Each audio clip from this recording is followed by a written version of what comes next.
Sound শুনতে পাচ্ছ সবাই? অডিও ভিডিও সব ঠিক আছে কিনা একটু জানাবে সবাই।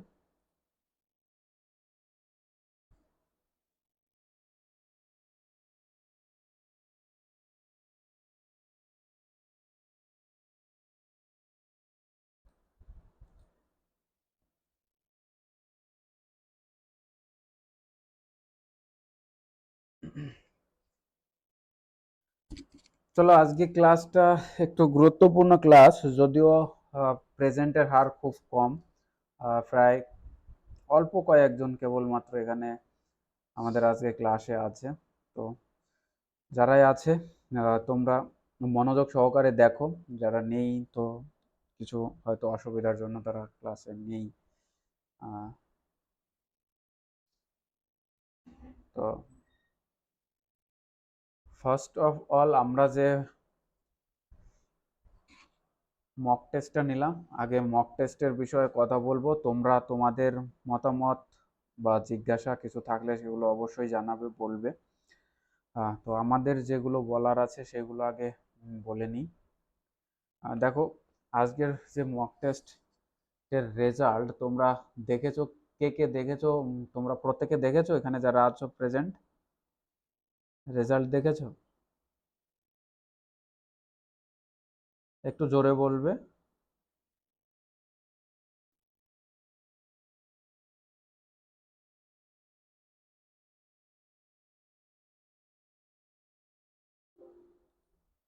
আর একবার বলবে তো, সাউন্ড শুনতে পাইনি।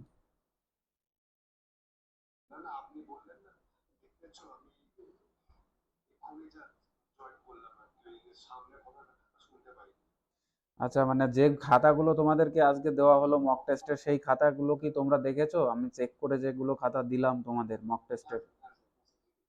আচ্ছা, প্রত্যেকে দেখেছো তো? ওকে,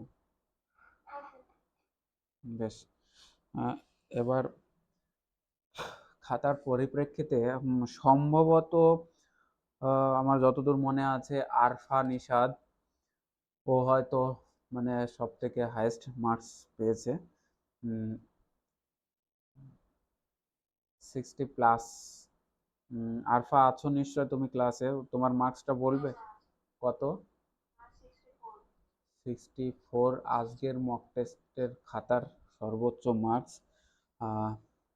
বাদ বাকি যাদের খাতা দেখেছি, ডিফেক্টসগুলো আগে ভালো করে শোনো। আহ, যে যে প্রবলেমগুলো দেখতে পেয়েছি আমি, প্রথম কথা হচ্ছে ইংলিশের ক্ষেত্রে কেউ কেউ টাইটেল লেখেনি। তো এটা একটা মারাত্মক ভুল, টাইটেল লেখেনি।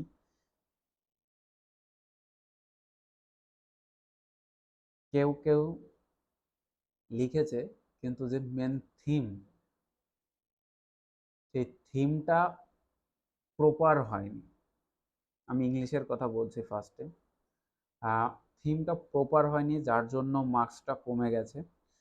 যে থিমের উপরে বলা হয়েছে ঘুরিয়ে ফিরিয়ে গেছে, একটু টাচ করে গেছে, কিন্তু ফুললি কিন্তু সেখান থেকে হিট করেনি।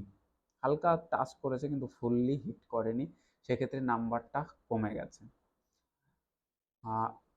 এই ক্ষেত্রে আরো একটা বিষয় হচ্ছে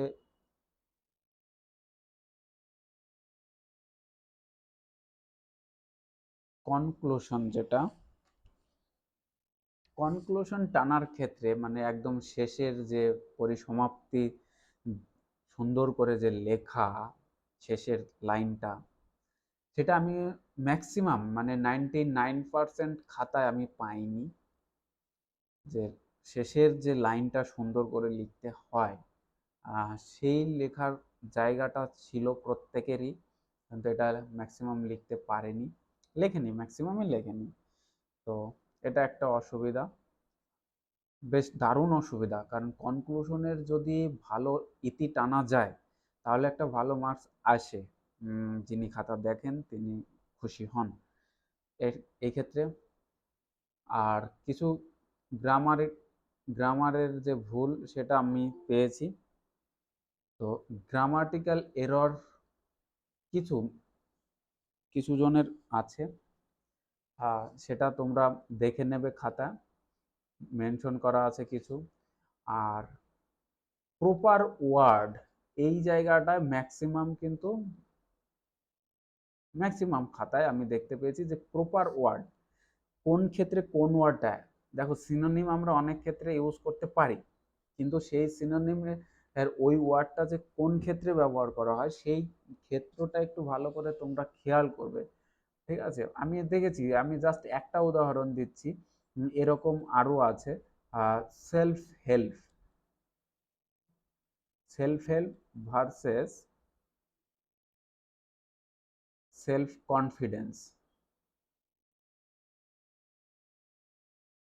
এবার তুমি বলো সেলফ হেল্প এবং সেলফ কনফিডেন্স কি এক নাকি আলাদা? নিশ্চয় আলাদা, নিশ্চয় আলাদা। তো এরকম আমি এইটা উদাহরণ দিলাম মানে যে শুধুমাত্র এই একটা ভুল হয়েছে আমি সেটা বলছি না। এরকম প্রচুর ভুল আছে যেখানে সেলফ হেল্প ইউজ হয়েছে কিন্তু সেলফ কনফিডেন্স ইউজ করার কথা ছিল। যেখানে রিলায়েন্স কথাটা ইউজ করা হয়েছে সেখানে কিন্তু কনফিডেন্স কথাটা ইউজ করা যেত, সেটা হয়নি। আর বিলিভ কথাটা যেখানে ইউজ করা যেত সেখানে বিলিভের পরিবর্তে অন্য ওয়ার্ড ইউজ করেছে যেটা ওখানে প্রপার নয়, সুইটেবল নয় ওই ক্ষেত্রে। তাই ইউজ অফ প্রপার ওয়ার্ড আমরা লিখবো, আমরা সেইগুলো ইউজ করব, আমরা শিখবো সেগুলো। ঠিক আছে, তো এই জায়গাগুলো হয়েছে অনেকগুলো খাতাতেই আমি দেখেছি যে এরকম প্রবলেম হয়েছে। তো এই জায়গাগুলোকে অ্যাভয়েড করার চেষ্টা করো। আহ 6 হচ্ছে যে লাইন অ্যালাইনমেন্ট। এই লাইন অ্যালাইনমেন্ট অনেকের খাতায় ঠিক নেই। দেখো বাইরে থেকে আমি যদি আগে দেখি, মানে এটা প্রচলিত কথা, আমরা সবাই এখানে যারা আছে সবাই ইয়াং জেনারেশন। তো একটা কথা আমরা খুব বিশ্বাস করি, আগে দর্শনধারী পরে গুণ বিচারী। এই কথাটা তুমিটা কতটা মানো আমি জানি না, কিন্তু সমাজে চলতে গেলে আজকের দিনে দাঁড়িয়ে এই কথাটা অনেক অনেক গুরুত্ব আছে। সে পরীক্ষার ক্ষেত্রে হলেও হবে সেটা। কেন বলছি, আজকে তোমার হাতের লেখা মানে খাতার গেট আপ তোমার সাইকোলজিকে রিফ্লেক্ট করছে। ভালো করে খেয়াল করবে পরীক্ষার ক্ষেত্রে কেন এই কথাটা আমি বললাম, যদি এটা রিলেটেড নয় তবুও বলছি যে খাতার অ্যালাইনমেন্ট, খাতার সৌন্দর্যতা তোমার সাইকোলজিকে রিফ্লেক্ট করছে। সুতরাং তোমার হাতের লেখা, তোমার খাতার গেট আপ, তোমার যে প্রপার ওয়ে ফরম্যাট, এই সমস্ত কিছু যদি প্রপার ওয়ে থাকে তাহলে তোমার সাইকোলজি রিড করতে তাদের 1 মিনিটও সময় লাগবে না। কিন্তু যখন তুমি অগোছালো লিখছো, কাটাছেঁড়া করছো, মানে প্রচুর লাইন অ্যালাইনমেন্ট ঠিক করছো না, ভুল করছো। কারোর খাতা দেখেছি আমি এইরকম লিখেছে,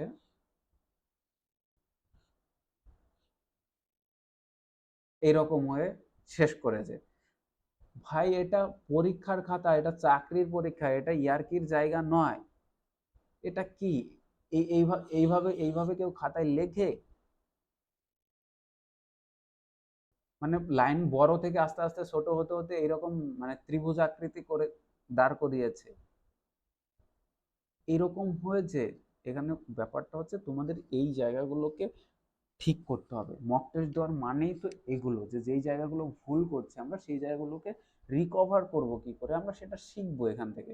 তো বড়, আমরা সবাই বড়, তোমরা যারা আছো সবাই বড়, কিন্তু এই জায়গাগুলো খেয়াল রাখবে যে খাতার সৌন্দর্য বৃদ্ধিটা তোমাদেরকে করতে হবে। লাইন অ্যালাইনমেন্ট ঠিক করো। দেখো হাতের লেখা একটু খারাপ হলেও সেটা কিন্তু খাতার সৌন্দর্য বৃদ্ধি করবে। তাই এটা খুব খুব গুরুত্বপূর্ণ। লাইন অ্যালাইনমেন্ট ঠিক করবে। একটা লাইন তুমি এই পুরো লিখলে আর একটা লাইন এখানে এসে ছেড়ে দিলে, বা আবার পরে এইভাবে লিখলে, ব্যাপারটা তা নয় কিন্তু। তুমি প্রত্যেকটা লাইন সমান দূরত্বে গিয়ে শেষ করো। একটু একটু এদিক ওদিক হতে পারে কিন্তু এতটা ডিফারেন্স গ্যাপ না, যেটা খুব রিফ্লেক্ট করেছে তোমাদের অনেকের খাতায় আমি দেখতে পেয়েছি। ব্যাস, 7 নম্বর ডিস্টার্ব যেটা প্রবলেম হয়েছে অনেকের খাতায়,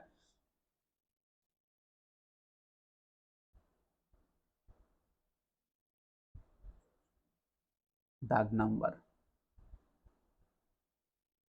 কোয়েশ্চেনের তুমি উত্তর লিখেছো কিন্তু এখানে সিরিয়াল নাম্বার, সেই সিরিয়াল নাম্বারটা এখানে প্রপার ওয়েতে দেওয়া নেই, জাস্ট লিখতে শুরু করে দিয়েছে, কিন্তু সিরিয়াল নাম্বারটা দেওয়া উচিত ছিল।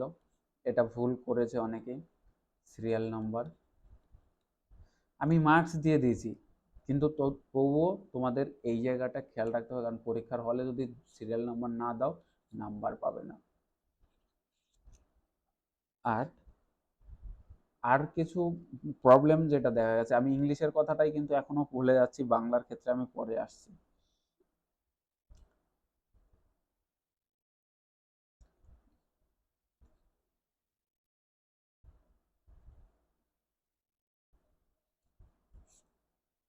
এটা আমরা প্রত্যেকে যারা ডেসক্রিপটিভ পেপারের সাথে রিলেটেড, অ্যাসপিরেন্ট হোক, টিচার্স হোক, যারাই হোক, এই জায়গাটার উপরে প্রত্যেকেই গুরুত্ব দেয়, গুরুত্ব দিতে হয়। ইভেন তোমাদেরকে ইমপ্রুভ করতে হবে নিজেকে, কারণ হাতের লেখা কেউ ঠিক করে দিতে পারবে না, আমিও পারবো না, কেউ পারবে না।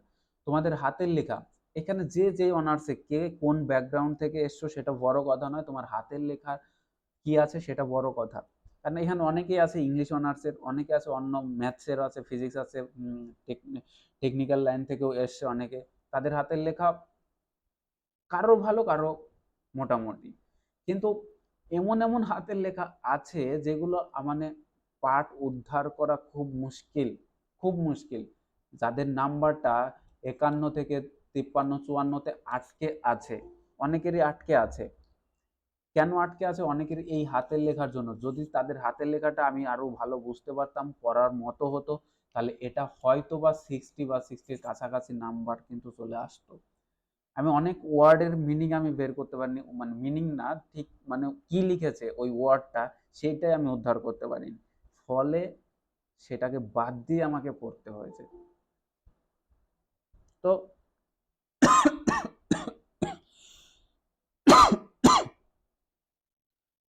তো তোমাদের ক্ষেত্রে আবারও বলছি যে এই জায়গাটা তোমরা যারা হ্যান্ড রাইটিং, সে যে অনার্সে হোক না কেন, আমি বলছি অ্যাভারেজ হ্যান্ড রাইটিং এর, ম্যাক্সিমামের অ্যাভারেজ হ্যান্ড রাইটিং, কিন্তু দু একজনের আছে হাতের লেখা সত্যিই খুব ভালো।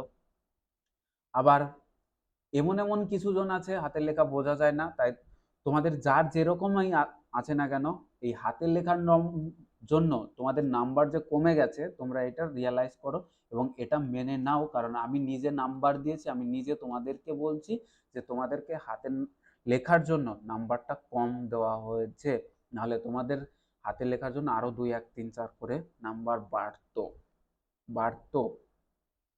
পাওনি তোমরা সেটা একমাত্র হাতের লেখার জন্য। এবার কার হাতের লেখা ভালো আর কার হাতের লেখা খারাপ, এই কম্পেয়ারটা আমি করছি না। আমি সেটাই বলতে চাইছি যে তোমার হাতের লেখা অ্যাভারেজ আছে, বা অ্যাভারেজের থেকে অনেক কমে নিচের দিকে আছে, কারো একটু ঠিকঠাক আছে। কিন্তু প্রত্যেকে চেষ্টা করো প্রতিদিন লেখার, প্রতিদিন পড়ার, তাহলে তোমার এই হ্যান্ড রাইটিংটা একটু হলেও ভালো হবে। তোমরা নিজের থেকে রিয়েলাইজ করো যে হাতের লেখাটাকে ভালো করতে হবে। এই হাতের লেখার জন্য তোমরা কেন 3 4 নাম্বার কম নেবে? এটা তো ইমপ্রুভ করা যায়, প্রত্যেককেই বলছি তোমাদের ইমপ্রুভমেন্ট তো দরকার।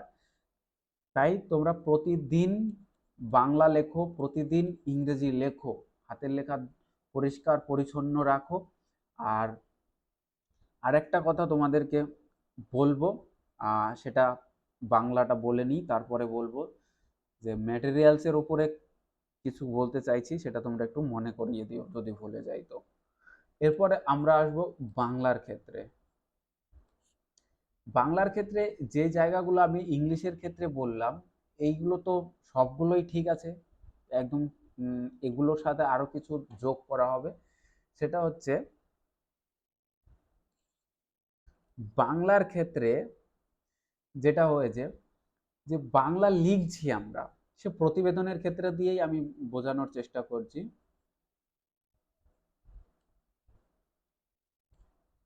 প্রতিবেদনের ক্ষেত্রে লিখছি আমি, সেই প্রতিবেদনটা কোশ্চেনটা কি চেয়েছে আর আমি কি লিখছি, এই সেন্সটাকে আগে কাজে লাগাও প্রতিবেদনের ক্ষেত্রে। আমি বলছি অনেকেরই এই জায়গাতে বুঝতে ভুল হয়েছে, অনেকের খাতাতে প্রতিবেদনে কেউ দেখো নাম্বার, যারা সব ইংলিশের নাম্বার লেখা আছে, হ্যাঁ, যারা দেখেছো তোমরা নিশ্চয়। বাংলাতে নেই, অনেকে 4 বা 8 কি ধরবে জানো না, ওটা প্রত্যেকে ইংলিশে লেখা হয়েছে। 8, 9, 10, 11, 12ও পেয়েছে হয়তো কেউ কেউ। প্রতিবেদনের ক্ষেত্রে এই যে থিমটা, এই থিমটার ক্ষেত্রে ভুল হয়েছে অনেকের বুঝতে। নারীর ক্ষেত্রে যে ওই যে কি নারী শিল্প, নারী শক্তি, নারী স্বনির্ভরতা একটা ছিল, তোমরা নিশ্চয় দেখেছো, সেটা অনেকেই লিখেছো। তো এই নারী শক্তি বলতে নারীর যে স্বনির্ভরতা, এখানে শুধুমাত্র আমি অনেককেই দেখলাম যে নিজের এলাকা নিয়ে সে লিখে গেছে। একজনকে পার্টিকুলার বলছি না যে কে, কাউকে হয়তো ফোনে বলেছিলাম আমি, ওরকম পার্টিকুলার একজন না, বেশ কয়েকজন লিখেছে, তার গ্রামের বা এলাকার কথা লিখেছে। তার জন্য তার নাম্বারটা কমে গেছে। কেউ 7ও পেয়েছে এখানে, কেউ 6ও পেয়েছে, কেউ 4ও পেয়েছে। কেন পেল? ওই যে হাতের লেখা খাতার অ্যালাইনমেন্ট ঠিক নেই, পরিষ্কার পরিচ্ছন্ন নেই, বুঝতে পারিনি, থিম ভুল, যেটা থিম দিয়ে দিয়েছে বিষয়বস্তু তার থেকে আলাদা হয়ে গেছে, যার জন্য নাম্বারগুলো কমে গেছে তোমাদের। প্রতিবেদনে যদি এইরকম কোনো কিছু আছে পার্টিকুলার তোমার নিজের গ্রামের বা এলাকার বা শহরের কথাটাই শুধুমাত্র উল্লেখ করবে এমনটা নয়, তোমাকে ওভারঅল বলা হয়েছে সারা পশ্চিমবঙ্গ এবং আমাদের দেশ জুড়ে। সেই জায়গাটা তোমাকে খেয়াল রেখে এইগুলো লিখতে হবে। দেখো এখানে একটা প্রতিবেদনই তোমাকে সমস্ত ডিসিশনকে ঠিক করে দেবে না, কিন্তু এটা তো ঠিক, একটা প্রতিবেদনে তুমি যদি 1 নম্বর বা 2 নম্বর কম পাও, তাহলে তুমি কাট অফ থেকে অনেক পেছনে পড়ে যাবে। এটা তো ঠিক। তোমরা প্রত্যেকেই জানো যে এখানে 0.005 বা 0.021 এরকম ডিফারেন্সের চাকরিতে সিলেকশন আসে না। তাহলে প্রতিবেদনটাকে আমি বাংলা হোক বা ইংরেজি হোক, আমি কি করব, প্রপার ওয়েতে লিখব, থিম বুঝবো, আমি গেট আপটাকে ঠিক রাখবো। স্ট্রাকচার অনেকের ভুল হয়েছে, প্রতিবেদনের স্ট্রাকচার ঠিক নেই অনেকের, সেটাও খেয়াল রাখতে হতো।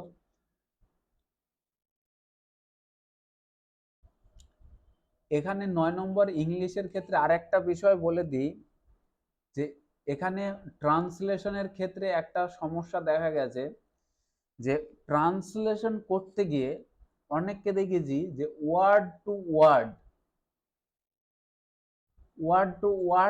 সে ট্রান্সলেট করার চেষ্টা করছে। এইটা সবথেকে খারাপ অভ্যাস। তোমরা অনেকেই যারা লিটারেচারের স্টুডেন্টস আছো তোমরা জানো যে সাহিত্যে কখনো ওয়ার্ড টু ওয়ার্ড ট্রান্সলেশন হয় না। যদি করতে হয় বা করো তাহলে সেটা পূর্ণতা পায় না, সেখানে একটা অস্বচ্ছতা, অসম্পূর্ণতা থেকে যায়, যেটা এই ট্রান্সলেশন এবং বাংলার ক্ষেত্রে অনুবাদেও আমরা তাই দেখেছি। এই জায়গাগুলো খেয়াল রাখো। শব্দ থেকে শব্দের যে ভাষান্তর, সেটা এখানে ভাষান্তর চাইনি, যে বঙ্গানুবাদ, বাংলায় অনুবাদ, একটা ভাষা থেকে আরেকটা ভাষায় সরাসরি ট্রান্সলেশন চাইনি, যে ওয়ার্ড টু ওয়ার্ড তোমাকে করতে হবে। কেউ কেউ লিখেছে বিগ বিগ, বিগ বিগ এরকম দেখলাম, বিগ বিগ মানে বড় বড়। ব্যাপারটাকে তুমি বাংলায় যেইভাবে ভাবছো, তোমার ইংলিশের ক্ষেত্রে সেইভাবেই তুমি রিফ্লেক্ট করার চেষ্টা করছো। আমি বড় বড় দালানের কথা ভাবছি, তাহলে বিগ বিগ বিল্ডিং আমি লিখে দেবো, এরকমটা ব্যাপারটা নয়। ব্যাপারটা হচ্ছে সেন্স, তোমাকে সেন্সটাকে বিয়ার করতে হবে, সেন্সটাকে রিফ্লেক্ট করাতে হবে, ওয়ার্ড টু ওয়ার্ড মিনিং নয়।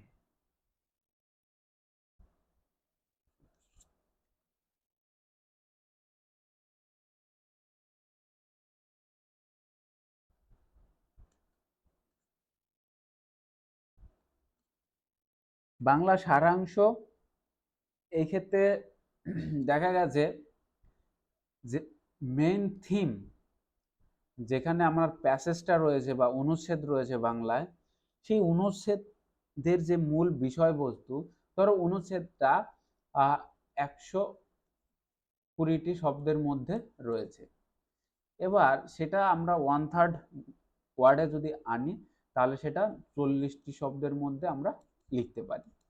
এবার এক্ষেত্রে আমরা দেখতে পেয়েছি কেউ 50টা, কেউ 60টা এ পর্যন্ত নিয়ে গেছে, আবার কেউ 35 ওয়ার্ডের মধ্যেও কিন্তু শব্দের মধ্যেও কিন্তু রাখতে পেরেছে।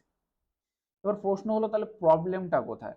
প্রবলেমটা হচ্ছে তোমরা যারা 40 থেকে 50 শব্দের মধ্যে রাখলে তারা অবশ্যই ঠিক, তাদের ক্ষেত্রে কোনো রকম অসুবিধা নেই। কিন্তু যারা 60খানা শব্দের মধ্যে প্রবেশ করে গেলে, নিজেকে নিয়ে গেলে, তারা এই জায়গায় একটু ভুল করে ফেলবে। তোমাদের শব্দ সংখ্যা আরো কমাতে হবে। এই ক্ষেত্রে সারাংশের ক্ষেত্রে আরো দেখা গেছে যে হুবহু হুবহু এখানে যেই রকম লাইন টু লাইন লেখা আছে সেই রকম লাইন 80% বাংলায় না, কিন্তু এটা 80% দেখা গেছে মিল রয়েছে লাইনের সাথে।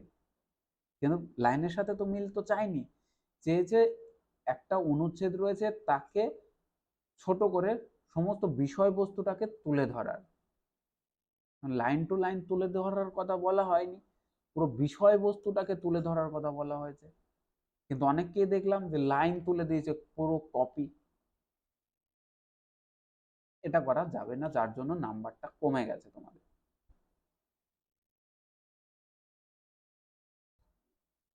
এখানে যে প্রবলেমটা আরো বেশি দেখা গেছে যে বাংলা,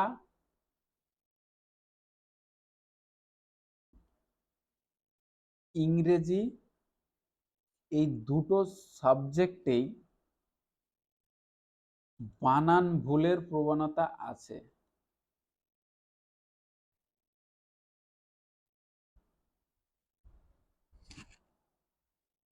বাংলা ইংরেজিতে বানান ভুল মারাত্মক খারাপ জিনিস। এটা তোমরা চেষ্টা করো আজ থেকে প্রতিদিন প্রতিদিন তোমরা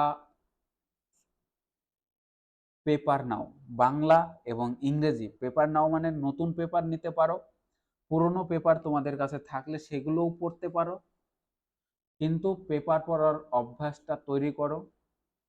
তৈরি করলে আলটিমেট দেখো তোমাদের হাতে তো আর সময় নেই। তোমরা জানো প্রত্যেকেই যে 28 তারিখে পরীক্ষা অনুষ্ঠিত হবে, আর মাত্র 1.5 মাস মতো সময় আছে। তো প্রতিদিন বানান ঠিক করো, যখন পড়ছো তখন বানান করে করে পড়ো, এবং লেখার সময় সদা সতর্ক থাকো যে বানান যেন ভুল না হয়। আমি আমার খাতাটাকে সুন্দর করে লিখবো, এবং যেন যিনি খাতা দেখেন তার যেন মন ভরে যায়। এবার আসছি ওভারঅল এটার ক্ষেত্রে আমি তোমাদের রিভিউ দিলাম, তোমাদের যার যে জায়গায় অসুবিধা ছিল সেগুলো বললাম। এবার যেটা আসছি সেটা হচ্ছে লেখার ক্ষেত্রে কিছু রদবদল ঘটতে চলেছে। 6 নম্বর প্র্যাকটিস সেটের পর থেকে তোমরা আমাদের ক্লাস নোটে, মানে এই যে তোমাদেরকে যে নোট প্রোভাইড করা হচ্ছে বা প্র্যাকটিস সেট দেওয়া হচ্ছে, এক্ষেত্রে কিছু রদবদল দেখতে পাবে। সেটা কি রদবদল আমি ডিটেলসে না বলে আমি এইটুকু বলছি যে এটা একটা সাহিত্য। তোমরা যেটা পড়ছো, যেটা পরীক্ষায় লিখতে হবে, এই সাহিত্যের মধ্যে তুমি যদি সেই সাহিত্যের রস, সাহিত্যের মূল ভাবনা, সাহিত্যের মূল বৈশিষ্ট্যটাকে তুলে ধরতে পারো, তাহলে আমি বলবো যে আর 10টা স্টুডেন্টের থেকে তুমি 100% গ্যারান্টি সহকারে আমি বলবো তুমি এগিয়ে থাকবে, থাকতে বাধ্য তুমি 100%। তাই এই ক্ষেত্রে এই লেখার মধ্যে তুমি যতটা সুন্দর ভাষা, সুন্দর শব্দ সুন্দরভাবে লিখে আসতে পারবে, তুমি অন্যদের থেকে 1 মার্কস হলেও বেশি পাবে, 1 মার্কস হলেও তুমি বেশি পাবে। আর এই কারণেই তুমি অন্যদের থেকে এগিয়ে থাকবে। তাহলে এইটাকে কিভাবে ইমপ্রুভমেন্ট করবে, কিভাবে তোমাদের লিখতে হবে? দেখো, আমরা সবাই না একটা জায়গায় গিয়ে নিজেদেরকে হারিয়ে ফেলি। আমরা স্কুল, কলেজ, ইউনিভার্সিটি এই পর্যন্ত যখন পড়াশোনা করেছি, তখন আমাদের পড়াশোনার জগৎটা ছিল এক ধরনের।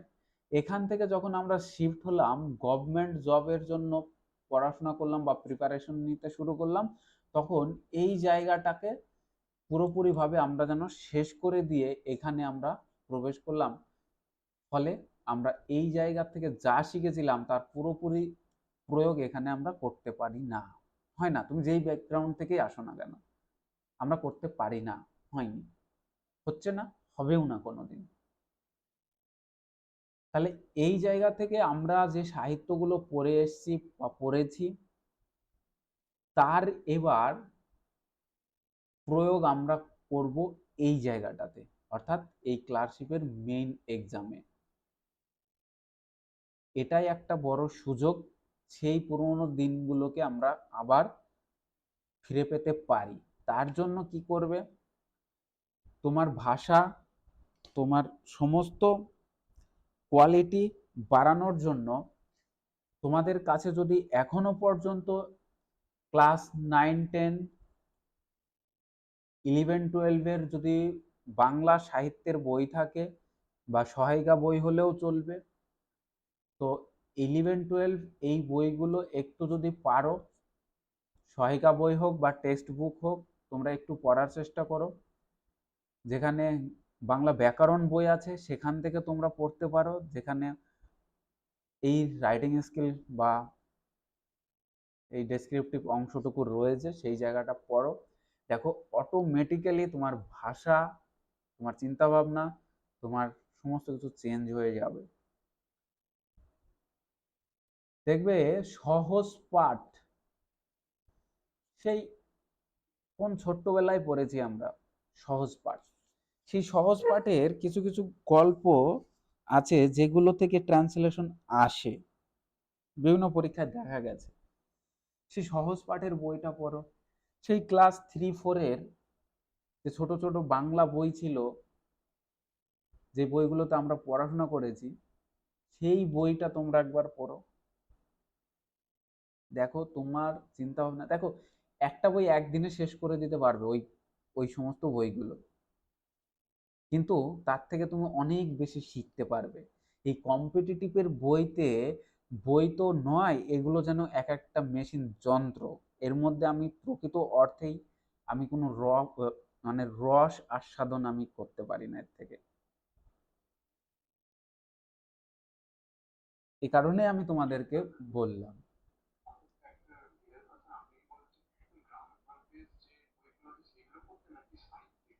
সাহিত্যের কথা বলছি আমি, গ্রামার দেখো এখন তো আর নতুন করে গ্রামার শিখে তুমি তো ইউটিলাইজ করতে পারবে না বাংলার ক্ষেত্রে।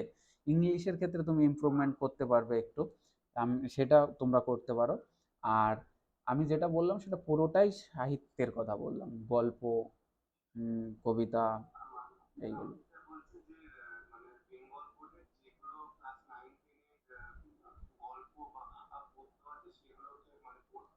হুম, হুম, হুম। ঠিক আছে, পড়লে তোমরা অনেক ভালো কিছু শিখতে পারবে। মানে তুমি বুঝতে পারবে যে তোমার আহ, কোন কোন জায়গাতে দুর্বলতা আছে, কোন কোন জায়গায় তুমি এবার একটু সাহস পেলে, ভালো লাগলো এবং তুমি শিখতে পারলে নতুন কিছু। আমি এটুকু বলবো যে তোমরা স্যাটিসফাইড হবে ওই বইগুলো যদি পড়ো। তো ওভারঅল এটা। হ্যাঁ, বলো। হ্যাঁ, হ্যাঁ। হুম, হুম। একদম, এটা পারো, এটা করবে। তার সাথে এবার বলবো যে শুধুমাত্র, তাহলে এইগুলো আমি কেন বললাম, এই যে প্রচলিত বইগুলোতে যে বিষয়টা নেই, আমি সেই জায়গা থেকে বেরিয়ে আসার চেষ্টা করছি।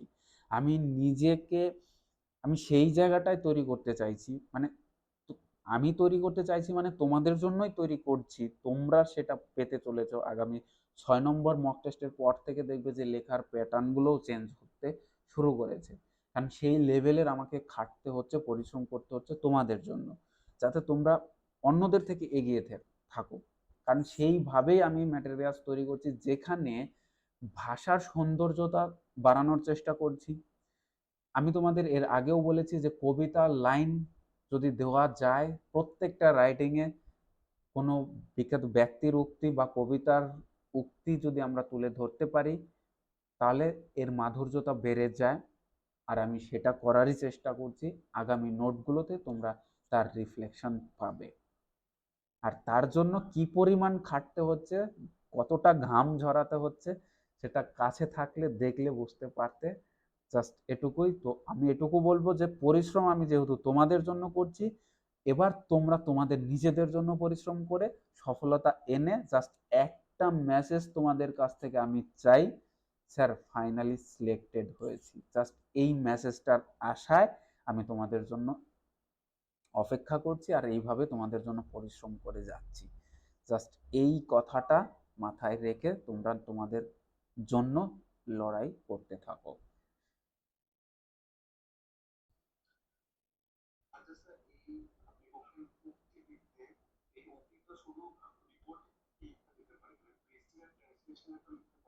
না, সেটা পারবে না। মানে ট্রান্সলেশনের ক্ষেত্রে তুমি তো উক্তি দিতে পারবে না, কিন্তু তুমি ভাষার সৌন্দর্য বৃদ্ধি করতে পারবে। সারাংশর ক্ষেত্রেও তাই, তুমি উক্তি ব্যবহার করতে পারবে না, কিন্তু ভাষার সৌন্দর্যতা বৃদ্ধি করতে পারবে। ভালো সুন্দর সুন্দর শব্দের আগমন ঘটাতে পারবে তুমি। ব্যাস। বলো।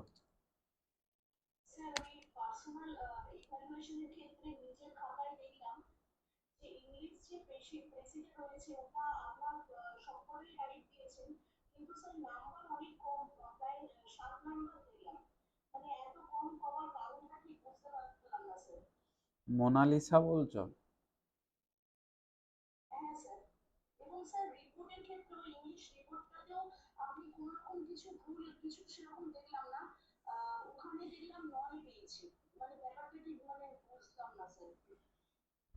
ওয়েট, তোমার খাতাটা না দেখে তো আমি বলতে পারবো না।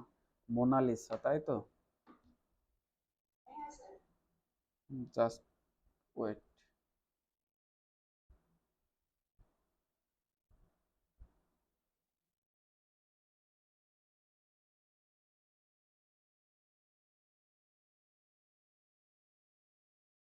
তোমার ফার্স্ট যে সেভ ড্রাইভ সেভ লাইফ লিখেছো তো?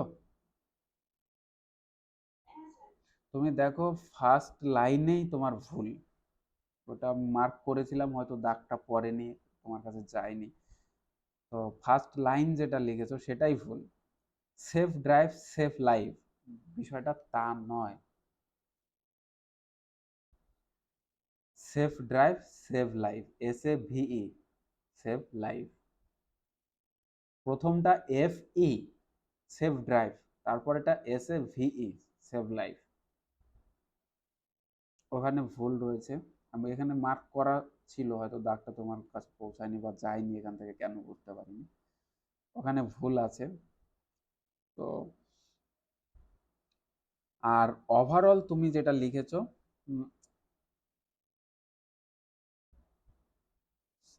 সেভ ড্রাইভ সেভ লাইফ, ভালো লিখেছো, কিন্তু আর কিছু সামান্য ডেটা তোমার ইনপুট করা যেত, ইনপুট করার জায়গা ছিল। অনেকে ইনপুট করেছে সেটা। হ্যাঁ হ্যাঁ, অবশ্যই বলবো। এটা গেল। আর climate evolution and the impact লিখেছো। দেখো, এটার ক্ষেত্রে নাম্বার কম হওয়ার একদম প্রপার কারণ হচ্ছে যে তুমি যেটা লিখেছো, লেখার দিক থেকে গ্রামাটিক্যাল ঠিক আছে, তোমার ভলিউম ঠিক ঠিক আছে, কিন্তু ব্যাপারটা হচ্ছে লেখাটার কোয়ালিটি আমার অতটাও ভালো লাগেনি। এই ক্ষেত্রে তোমার কোয়ালিটিটা আরো বাড়াতে হবে। এবার বলবে যে কোয়ালিটি তাহলে কি করে ইমপ্রুভমেন্ট করব?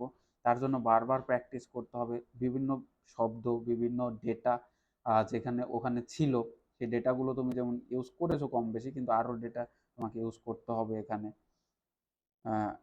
ইভেন এই ক্ষেত্রে যেটা দেখা গেছে যে তোমার বল।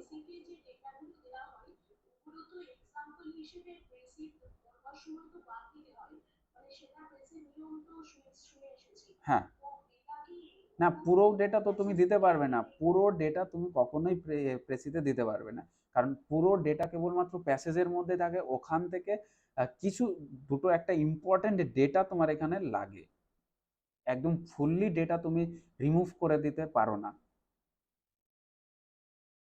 ফুললি রিমুভ করতে পারবে না, কিছু ডেটা তোমাকে রাখতে হবে, দুটো একটা ইম্পর্টেন্ট যেগুলো রয়েছে সেই ডেটাটা তোমাকে রাখতে হবে। এবার তোমরা বিভিন্ন জন, আমি দেখেছি বিভিন্ন জন, আমি ফোনও করেছি কয়েকজনকে, তো ফোন করার ক্ষেত্রেও আমি যেটা জানতে পেরেছি যে অমুক স্যার বা অমুক ম্যাম, নাম টাম হয়তো কিছু নয়, কিন্তু স্যার ম্যামদের কাছ থেকে শুনেছি এটা এরকম। তো দেখো, এখানে যখনই তোমার স্যার ম্যাম চেঞ্জ হয়ে যাচ্ছে তখন মতভেদটাও চলে আসছে। তো কে কি পড়াচ্ছে, কে কি বলছে সেটা আমি আমি হয়তো জানি না, কিন্তু আমি আমার দিকটা দেখবো, আমি আমার দিকটাই তোমাদের শেখাবো, আমি আমার দিকটা থেকেই তোমাকে বোঝানোর চেষ্টা করব। ঠিক আছে?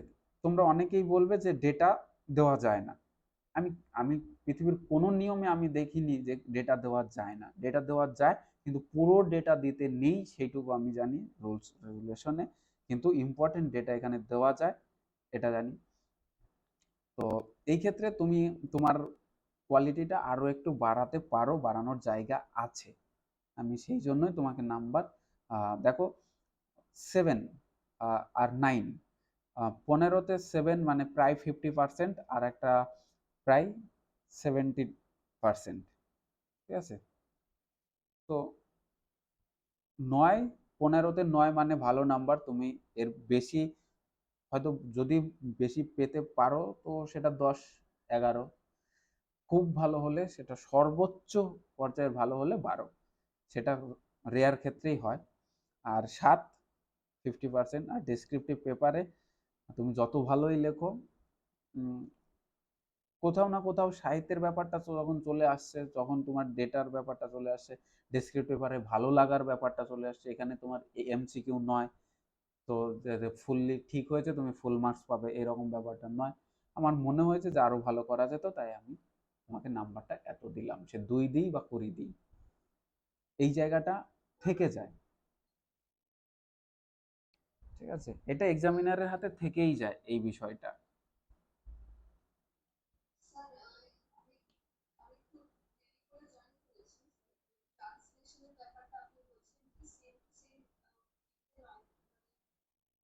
হ্যাঁ, হ্যাঁ, ওটা বলেছিলাম যে ওয়ার্ড টু ওয়ার্ড মিনিং অনেকেই করেছে, আহ, যেটা ট্রান্সলেশনের ক্ষেত্রে এটা কাম্য নয়। ঠিক আছে? ওখানে সেন্সটাকে লিখতে হয়, ওয়ার্ড টু ওয়ার্ড মিনিং, তো ওয়ার্ড টু ওয়ার্ড ট্রান্সলেশন এটা হয় না, এটা ভুল হয়। ঠিক আছে? তো এই জায়গার থেকে এড়িয়ে চলবে।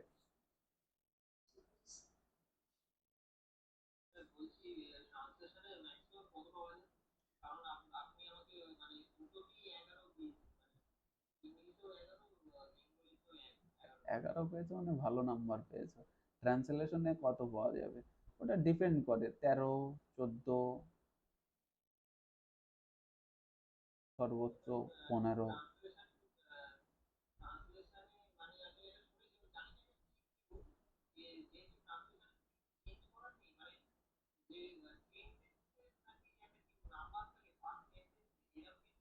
হ্যাঁ, ঠিকই শুনেছো, প্রত্যেকে ঠিকই শুনেছো, সেন্টেন্সের উপরে ভিত্তি করেই নাম্বারটা হয়। এবার কোনো একটা সেন্টেন্স লিখতে গিয়ে কেন তোমাদের নাম্বার, দেখো এইখানে তোমাদের ক্লিয়ার করে দিই যে বিষয়টা এক্সামিনাররা খুব মেপে চলেন যেই জায়গাটাতে, ধরো আমি একটা ট্রান্সলেশন দিয়েছি, সেই ট্রান্সলেশনের মধ্যে তোমার 7খানা সেন্টেন্স আছে, সে যে কোনো ভাষার থেকে আরেক ভাষায় হোক, 7টা, এর জন্য মার্কস বরাদ্দ রয়েছে 20, তাহলে পার সেন্টেন্স বা পার লাইনের জন্য তোমার কত মার্কস থাকলো, অ্যাভারেজে 3 ধরো। এবার একটা সেন্টেন্স, এই সেন্টেন্সটাকে তুমি যখন ট্রান্সলেট করে এই সেন্টেন্সে নিয়ে যাচ্ছ, তখন এই সেন্টেন্সটার থেকে এখানে করার সময় প্রচুর মনে হলো যে এ ওয়ার্ড টু ওয়ার্ড ট্রান্সলেট করেছে। 3 থেকে তখন ওটা হাফ, 2 এর বা 2 এর নিচে চলে আসলো। এবার মনে হলো যে এখানে যে ট্রান্সলেটটা করা হয়েছে সেক্ষেত্রে বানান ভুল গেল, নাম্বার কমে।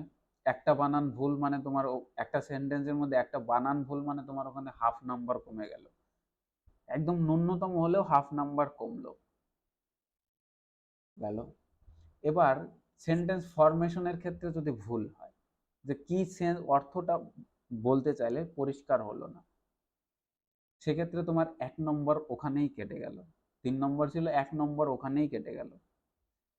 এবার ধরো আবার আবার ট্রান্সলেট করলে পরে কোনো একটাতে, সেক্ষেত্রে দেখা গেল সেন্সটা পুরোপুরি আসলো না, কাছাকাছি গিয়ে বেরিয়ে আসলো, সেখান থেকে তোমার নাম্বার 50% কমে গেল। মানে এই যে ব্যাপারগুলো, প্রত্যেকটা সেন্টেন্সকে ওজন করা হয় এখানে ট্রান্সলেশনের ক্ষেত্রে, প্রত্যেকটা সেন্টেন্সকে। আর এই প্রত্যেকটা সেন্টেন্সের ওজন ডিপেন্ড করছে আবার প্রত্যেকটা ওয়ার্ডের ক্ষেত্রে। এবার কিছু ভালো শব্দ দেওয়া যেত, তুমি সেখানে সাধারণ একটা অতি সাধারণ শব্দ দিয়ে তার লেভেলটাকে তুমি কমিয়ে দিয়েছো। কিন্তু ওখানে বলা আছে কিন্তু যে সাধারণ চলিত ভাষায় তুমি অনুবাদ করো, কিন্তু তুমি এত সাধারণ ইউজ করে দিয়েছো যে ওর মানটা একটু ভালো করা যেত, ওই শব্দটার পরিবর্তে যদি তুমি আরেকটা ভালো শব্দ ব্যবহার করতে। এই যে ওয়েটটা কমে গেছে, যার জন্য তোমার মার্কসটাও কমে গেছে। মানে এইরকম ডিপেন্ড করে, যাতে এই ব্যাপারগুলো তোমাদের কাছে খোলামেলা আলোচনা করা হয় না, কেউ করে না, জানি না কে করে বা করে না। এটা তোমাদের জানা উচিত যে কোন কোন জায়গাগুলো মাপা হয়, ওজন করা হয়, কারণ এইগুলোর উপরেই ডিপেন্ড করছে তোমার ইমপ্রুভমেন্ট, তোমার গ্রোথ, তোমার ডেভেলপমেন্ট আর তোমার মার্কস। আলটিমেট আমাদের টার্গেট এটা।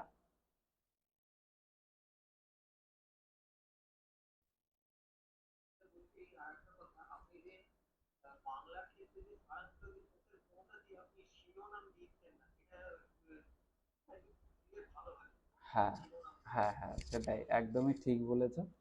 আহ এই যে তোমাদেরকে বললাম না যে লেখায় পরিবর্তন, এবার সেই লেখায় পরিবর্তন আসছে, তার জন্য প্রচুর পরিশ্রম করতে হচ্ছে, কিছু দিয়েছি কিছু দেইনি। তো আগামীতে আমি কিছু, আবারও বলছি যে সবগুলোতে দেবো তা নয়। শিরোনাম তোমরা কেউ কেউ দিতে পারো, কেউ কেউ দেবে না, সেটা ব্যক্তিগত ব্যাপার। তো প্রশ্নে যদি উল্লেখ থাকে তাহলে তোমাকে 100% দিতে হবে, আর যদি উল্লেখ না থাকে তাহলে তোমরা শিরোনাম দিতে পারো, আবার নাও দিতে পারো। দিলে ভালো, আমি আবারও বলছি, যদি শিরোনাম দাও তোমরা পরীক্ষার খাতায়, তো ভালো সেটা। ঠিক আছে। হুম, সেটা পেয়ে যাবে, পরের গুলোতে পেয়ে যাবে, কারণ আমি আরো প্রচুর তোমাদের আপডেটেড আরো অনেক কিছু রয়েছে যেগুলো আস্তে আস্তে পেয়ে যাবে। ঠিক আছে, অনেক চেঞ্জেস আসছে নোট এই প্র্যাকটিস সেটে। মানে তোমরা ভাবছো যে শুধুমাত্র তোমরা পড়াশোনা করছো, তোমরাই পাগলের মতো পরিশ্রম করছো। রিয়েলিটি শুধু এটা নয়, তোমাদের জন্য ওই ব্যাক সাইডে বসে থাকা লোকটাও পরিশ্রম করছে।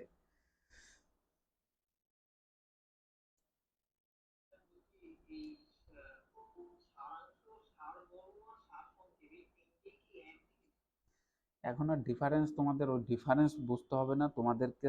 এটা এখন বলছি যে সারাংশ, এদের মধ্যে কিছু পরিবর্তন আছে, সারাংশ, সারমর্ম আর কি, যা যা বললে সবগুলোর মধ্যে হালকা হালকা ডিফারেন্স আছে, কিন্তু পরীক্ষায় আমাদের যেটা আসে সারাংশ, আমরা সারাংশটাই লিখব।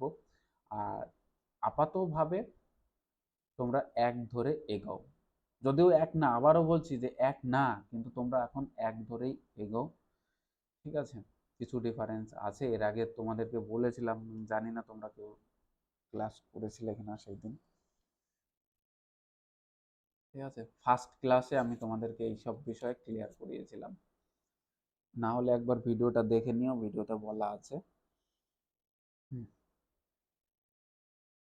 যাই হোক, তোমাদেরকে আবার বলি, কারেন্ট টপিক, প্রেসিজ, তারপরে তোমার ওটাকে রিপোর্ট রাইটিং এর ক্ষেত্রে, বাংলা প্রতিবেদনের ক্ষেত্রে কারেন্ট টপিক খুব খুব গুরুত্বপূর্ণ। আমি যতগুলো প্রোভাইড করছি বা করব, তার সাথে সাথে তোমরা নিজেরা পরিশ্রম করো, বিভিন্ন জায়গা থেকে কারেন্ট টপিক জোগাড় করে সেইগুলো প্র্যাকটিস করো নিজেরা। কারণ দেখো, এগুলো কমন পাওয়া যায় না, এগুলো অতিমাত্রায় প্র্যাকটিস করলে এমনভাবে তৈরি হয়ে যায়, নিজেকে এমনভাবে তৈরি করে ফেলতে পারবে যে যে কোনো বিষয়ের উপর লিখতে বললে তোমরা অনায়াসে লিখতে পারবে। আর যদি কমন পেয়ে যাও, সো লাক, ভীষণ লাক ফেভার করবে সেক্ষেত্রে তোমার। ঠিক আছে, বলো।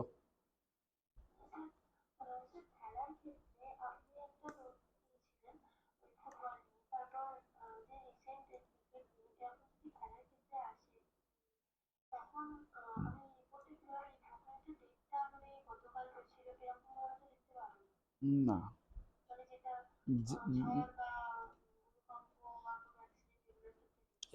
এক্সাক্ট ডেট তো দেওয়া যায় না। তো এবার লেখার ক্ষেত্রে কি করবে, তুমি যখন বাই স্টাফ রিপোর্টার, এই ডেটটা তুমি যেদিন লিখছো সেই দিনের ডেটটাই দেবে।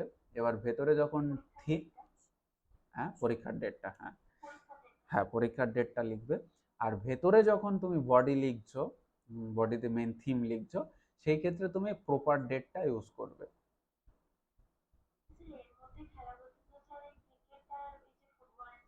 হুম হুম হুম। ঠিক আছে। হ্যাঁ, না ওইগুলোতে অসুবিধা নেই।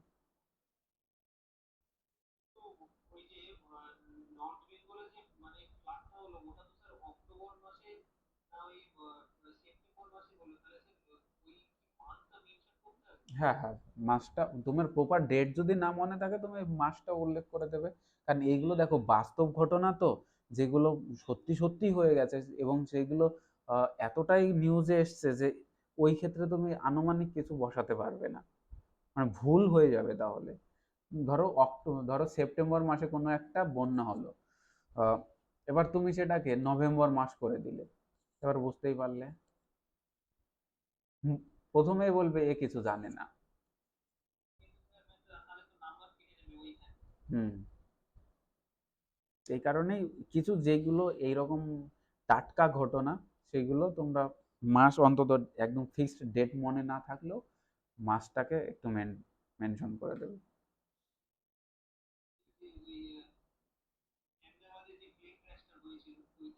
হুম, ওটাও, ওর উপরেও একটা প্রেসি বা রিপোর্ট করে যেতে পারো। ঠিক আছে, তাহলে তোমাদের আজকে ক্লাস এখানেই থাকুক। আমি অলরেডি নোট তৈরি করছি, কারেন্ট টপিকের উপরে আমি নোট তৈরি করেছি, এখন সেগুলো কারেকশনের কাজ চলছে। ঠিক আছে, কারণ তোমরা জানো যে কারেকশন না করলে হয় না, কারণ কোয়ালিটি বাড়াতে হলে তোমাকে সেকেন্ড বার কারেকশন করতে হবে, আর সেকেন্ড বার থার্ড বার কারেকশন করতে হয়, দেখতে হয়। তো তোমাদের সেই ওগুলো অলরেডি আমার তৈরি হয়ে গেছে, সেগুলো এখন আমি কারেকশন করছি, দেখছি। তো ওখানে তোমরা পেয়ে যাবে। হুম হুম। ওকে, চলো তাহলে। কিসের আপডেট?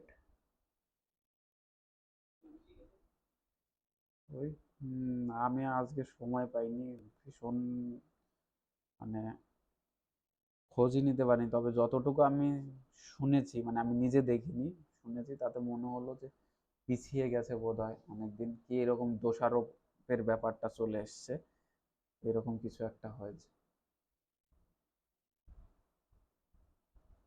সম্ভবত মাসখানেক পিছিয়ে গেছে, এরকম কোনো একটা ব্যাপার হয়তো থাকলেও থাকতে পারে।